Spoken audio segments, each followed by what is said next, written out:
Yan, basahin natin comment ni Idol. Pwede naman basta ilagay sa Tupperware, palutin maigi ng putchi-putchi tapos newspaper para di mag-moist, hindi makita sa x-ray. Nakapag-uwi na din ako niyan, pati yung sausage ng Japan. Yan. Ayan ang comment ni Idol.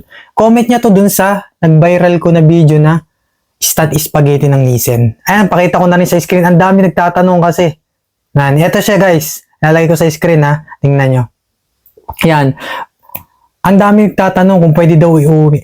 Ang sarap nito guys pag natikman nyo. Ang dami nagko-comment na yung sarap nito guys ay gusto nyo iuwi sa Pinas para matikman ng mga pamilya nyo o yung mga mahal nyo sa buhay. Ganon to kasarap guys. Mantakin nyo ang dami nagko-comment kung pwede daw iuwi. Naka-frozen naman. Guys, try nyo na kung nandito ka sa Japan at hindi mo pa natitikman. Yan, nilalagay ko dyan sa screen. Tikman nyo na to guys.